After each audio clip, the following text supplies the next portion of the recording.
செய்வதற்கு இந்த படியில் ஒரு அரைப்படி இட்லி அரிசி எடுத்துக்கிறேங்க. இந்த காப்படியில் ஒரு அரை அளவுக்கு துவரம்பருப்பு எடுத்து ஊற வச்சுக்கிறேங்க. இது ரெண்டு மட்டும் இப்போ ஃபஸ்ட்டு ஊற வச்சுக்கலாங்க. அரிசியும் துவரம்பருப்பும் அரை மணி நேரம் ஊறிடுச்சுங்க. இப்போ இந்த சுண்டில் அரை சுண்டு கடலைப்பருப்பு எடுத்து இது கூட ஊற வச்சு இன்னொரு அரை மணி நேரம் நல்லா ஊறணுங்க. இன்னொரு அரை மணி நேரம் கழித்து அரைச்சி எடுத்துக்கலாம். மணி நேரம் அரிசி கடலைப்பருப்பு துவரம்பருப்பு ஊறிடுச்சுங்க. இப்போ இதை கழுவி சுத்தம் பண்ணி வச்சுருக்கேன். இதை நம்ம ஒரு அளவு குறப்பாக அரைச்சி எடுத்துகிட்டு வந்துக்கலாங்க. 6-7 கொத்து கருவேப்பிலை எடுத்து கழுவி க்ளீன் பண்ணி வச்சுருக்கேங்க. இதுலேருந்து கொஞ்சம் கருவேப்பிலை எடுத்து வச்சுக்கலாம். ஒரு 6-7 மிளகா எடுத்து வச்சுருக்கேங்க காரத்துக்கு. ஒரு அரை ஸ்பூனு சோம்பு வச்சுருக்கேங்க. இதையும் கொஞ்சம் குறன்னு எடுத்து அரைச்சி தனியாக எடுத்து வச்சுக்கணுங்க. ஸ்பூனு கடலைப்பருப்பு எடுத்து இதையும் தனியாக ஊற வச்சுக்கணுங்க.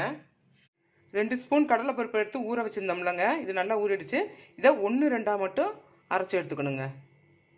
மாவை இந்த அளவுக்கு குறப்பாக அரைச்சி எடுத்துக்கிட்டாங்க. இதில் கடலைப்பருப்பு 1-2 அரைச்சி வச்சுருக்கேன் பாருங்கள். இதெல்லாம் ஏன் அப்படி அரைக்கிறோன்னா டேஸ்ட்டு நல்லா இருக்குங்க. 1-2 அரைச்சதை போட்டுக்கணுங்க. அப்புறம் சோம்பு, பச்சை மிளகாய், கருவேப்பிலை 1-2 அரைச்சது அதையும் எடுத்து இதில் போட்டுக்கணுங்க. அப்புறம் இந்த கருவேப்பிலையை கொஞ்சம் எடுத்து வச்சுருந்தோம்ல அதையும் இது 1-2 இதில் இருக்கிறத போட்டுட்டு எல்லாத்தையும் ஒன்றோட ஒன்றா மிக்ஸ் பண்ணிக்கணுங்க. கொஞ்சம் மஞ்சத்தூள் ஒரு அரை ஸ்பூன் போட்டுக்கலாங்க. தேவையான அளவு கொஞ்சம் உப்பு, இங்கே பாருங்கள், தேவையான அளவு உப்பு போட்டு எல்லாத்தையும் நல்லா மிக்ஸ் பண்ணிக்கணுங்க. இந்த அளவுக்கு கொஞ்சம் தண்ணியாக இருந்தால் நல்லாயிருக்கும்.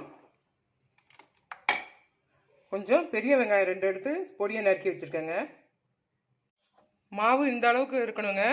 இப்போ அடுப்பில் தோசைக்கல்ல போட்டு அதில் நம்ம கொஞ்சம் தோசை அளவுக்கு தான் ஊற்ற போகிறோம். அடை மாதிரி தட்ட போகிறதில்ல. இதை நல்லா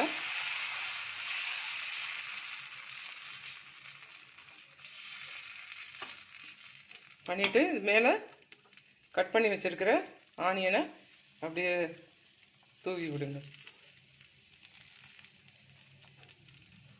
ஆனியனை போட்டுட்டு அடைக்கி தேவையான அளவு இது கொஞ்சம் கூட தாங்க ஊற்றணும்.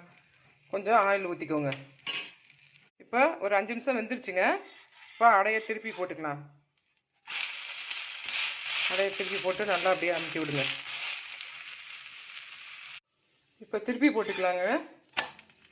பாருங்கள், ரெடி ஆயிடுச்சுங்க.